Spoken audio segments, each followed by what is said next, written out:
Do you know why Japan is one of the most impressive world powers on the planet? It's not because they were born with a special talent. It's not because everything was handed to them. It's because laziness doesn't exist in Japan. Well, let me correct that. Laziness does exist, but they don't treat it like something normal. They treat it like what it really is, a disease. A disease that kills you slowly, that steals your dreams, that turns you into a ghost that breathes but doesn't live. I'm already drunk. And here in Latin America, do you know how we treat laziness? We celebrate it, we justify it, we romanticize it. We say things like, I'm tired, I deserve to rest, I don't feel like it today, I'm just not motivated. And while we continue to make excuses, we continue to sink deeper and deeper into mediocrity. And then we ask ourselves, why are other countries outperforming us? Why are others advancing while we remain stagnant? And the answer is simple but painful. They work while we make excuses. I was born in Colombia but raised in Japan. My father is Japanese, my mother is Colombian. I have lived in both worlds, seen both cultures, and experienced both mentalities. Let me tell you something that may hurt, but that you need to hear. The difference between a culture that progresses and a culture that stagnates is how they treat laziness. In Japan, if you are lazy, you are an embarrassment, not to others but to yourself. In Latin America, if you are lazy, you find 1,000 friends who will justify you. Relax, we are all tired. Rest, you only have one life. Don't stress so much. And those friends are killing you with their misunderstood compassion. Today, I am going to share with you the 7 methods that the Japanese use to treat laziness as the disease that it is. And I warn you, these are not gentle methods. They are not nice words of motivation. They are harsh treatments for a deadly disease. Because let me ask you something, how many dreams? How many dreams have you killed with your laziness? How many opportunities have you let pass you by because you didn't feel like it? How many times have you said, tomorrow I'll start, and that tomorrow never comes? Laziness is not harmless. Laziness is the cancer of your potential. The first Japanese method is called Ichigo Ichi. It means once, one encounter, or more simply, this opportunity will never come again. The Japanese live with the awareness that each moment is unique and unrepeatable, that this morning you're wasting in bed will never come back, that this day you're throwing away because of laziness is a day you'll never get back. They don't procrastinate because they understand that procrastinating is robbing you of your future. I remember so much when I arrived in Japan with my mother. I was 8 years old, and we were very Colombian, relaxed, easy going. We'll do it tomorrow, we'll do it later, not now, later. My father looked at us with a mixture of confusion and horror, and one day, he told me something that left its mark on me forever. He said, Kenji, in Colombia, you say tomorrow. In Japan, we say now. It's that simple, a forward-moving nation versus one that lags behind. And as a child, it bothered me. I thought my father was too strict, too demanding, too rigid. Why couldn't we be more relaxed? Why did everything have to happen now, immediately? But today I understand. Today I'm grateful, because Ichigo's now mentality that this opportunity won't come back is what has allowed me to achieve things that I myself didn't think were possible. So the first method to cure your laziness is this. Every time you feel lazy about doing something, repeat this. This opportunity will never come back. This moment is unique. And get up, move, take action. Not tomorrow, not later. Now, because time is all you have. Tomorrow is an illusion that lazy people use as an excuse. The second method is called Kaizen, but applied to your personal life. Kaizen means continuous improvement. The Japanese believe that you don't have to make giant changes, you just have to improve 1% every day. Sounds small, right? 1%. But let me show you something.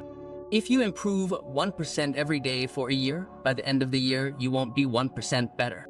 You'll be 37 times better. 37 times. That's the power of Kaizen. But if you get 1% worse every day because of laziness, procrastination, doing nothing, by the end of the year, you'll have lost practically everything. You'll be almost at zero. So laziness is not neutral. It's not that you stay the same. It's that you sink. It's that you regress. It's that you die a slow death. I knew a man in Osaka. His name was Mr. Yamamoto. He worked cleaning toilets at a train station.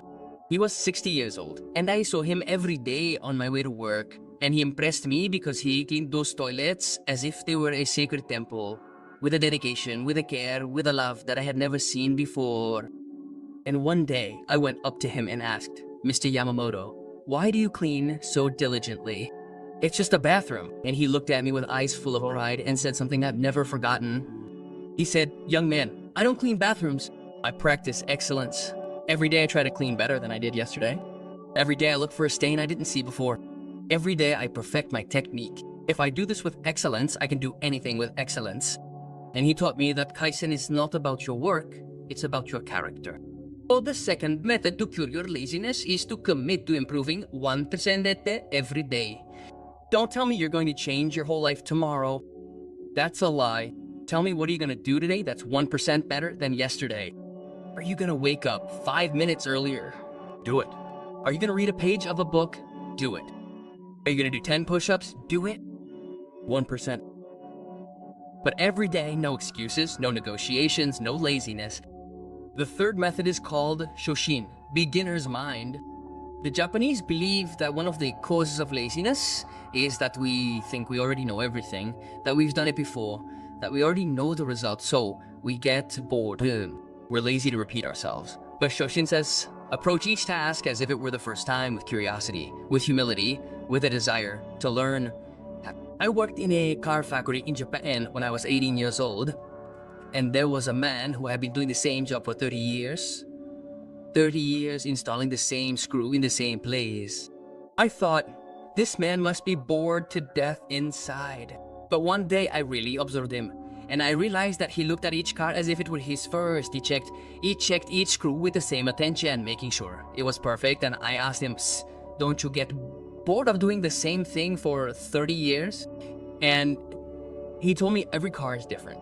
Every screw is unique. I don't do the same thing.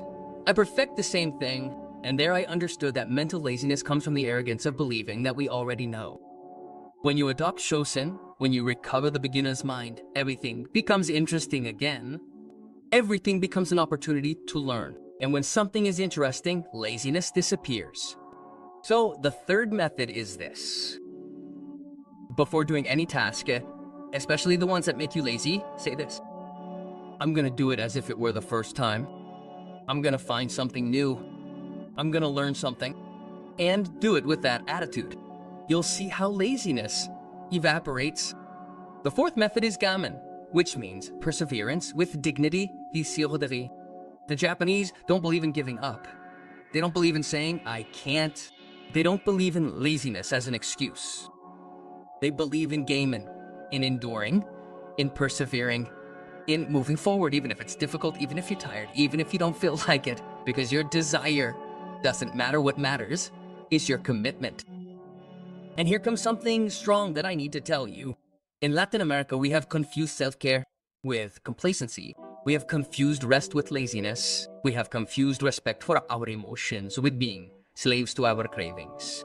And that is killing us, because it turns out that we never feel like doing what we have to do. We never feel like working hard. We never feel like being disciplined. We never feel like sacrificing ourselves. So, if we live governed by our desires, we will never achieve anything. The Japanese do not ask if you feel like it. They ask if you are committed. And if you are committed, you do it. Whether you feel like it or not, tired or rested, motivated or not motivated, you do it because you said you were going to do it. And your word is worth more than your comfort. I had a martial arts teacher in Japan who made us train until we literally couldn't do it anymore, and I would complain, Sensei, I am tired. Sakem. And he would look at me and say, Kenji, tiredness is mental, pain is mental, laziness is mental. Your body can do much more than your mind believes. Show your mind who it is, commands. And he kept us going. And he was right. When I thought I was finished, I was still going. When I thought I was gonna collapse, I didn't collapse. It was my weak mind trying to protect me from the discomfort, but growth lives in discomfort. So the fourth method is to practice laziness. When you're tired, when you don't feel like it, remember this. My desire doesn't rule me, my commitment does, and do it. Without drama, without complaints, with dignity, like a samurai facing the battle, even though he knows it's going to hurt. The fifth method is called Sai Ton Seiso, the 3 S. Order, organization, cleanliness. The Japanese believe that your external environment reflects your internal state.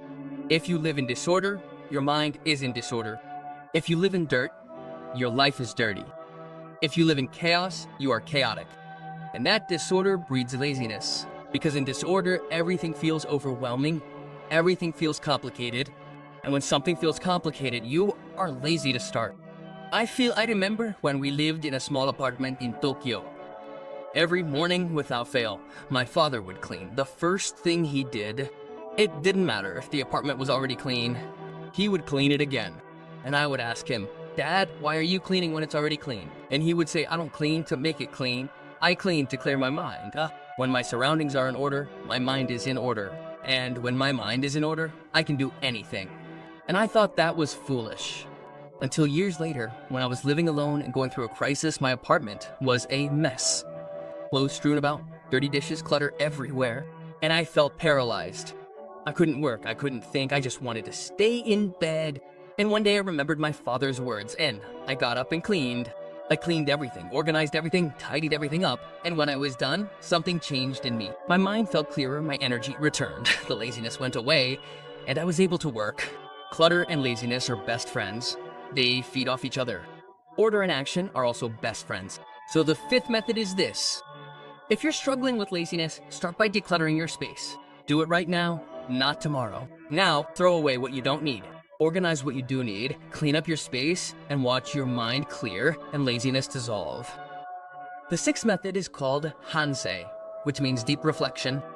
The Japanese do something at the end of each day that almost no one in the West does as. They sit down and reflect.